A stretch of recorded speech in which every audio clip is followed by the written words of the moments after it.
We have collectively failed Gaza and Palestinians, morally, politically, and in this failure have allowed thousands more to be sentenced to death and maiming. Thousands more since we were able to stop the murders and carnage inflicted upon a population under collective punishment. Calling for a ceasefire was always the bare minimum. A bare minimum in a litany of asks for a besieged population under brutal occupation and apartheid, enduring collective punishment, ethnic cleansing and genocide. A ceasefire was the bare minimum that could have saved Palestinians months ago, and yet our political leaders have made the choice to show disdain for Palestinian life and condemn them further into bloodshed and oppression. Unlike the millions across the UK and globally that have collectively marched and come out in solidarity, love, anger, grief and pain for Palestinians, few in positions of power have demonstrated that Palestinian life is deserving of dignity, justice and accountability. Nobody can say they didn't know. Not now, not a week ago, not on October the 7th, and not decades and decades before.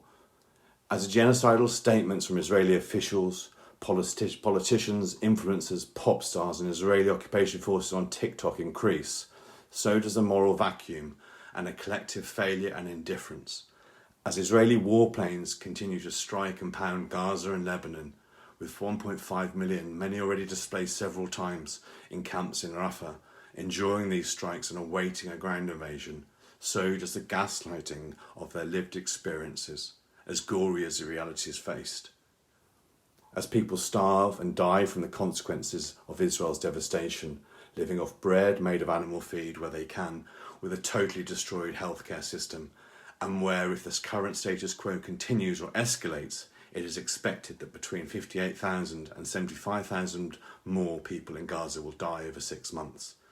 But it gets worse, with a very likely possibility of epidemics, with an estimated nearly 86,000 additional death count. The likelihood is very real, given the total collapse of public health, starvation, and Israel's systematic dismantling of the healthcare system. The most vulnerable, children, pregnant women, the elderly, and those with chronic conditions will die. Neither the current nor future staggering death tolls in Gaza have been enough to move the mountains of political spinelessness, or the heaped up piles of debris of Gaza's homes, bakeries, shops, mosques, hospitals, universities, churches and livelihoods, masking the reality of thousands more missing and presumed dead.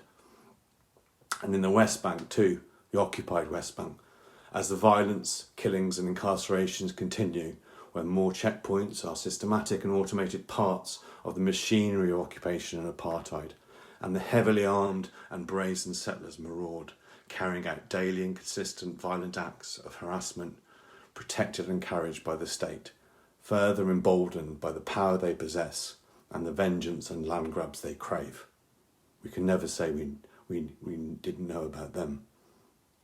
To many, all of this remains a geopolitical talking point, or a grotesque game, but every death, past, present or future, is someone's everything, or dreams that perhaps we here can just box away, if only the boxes remain for the family photos or the families themselves.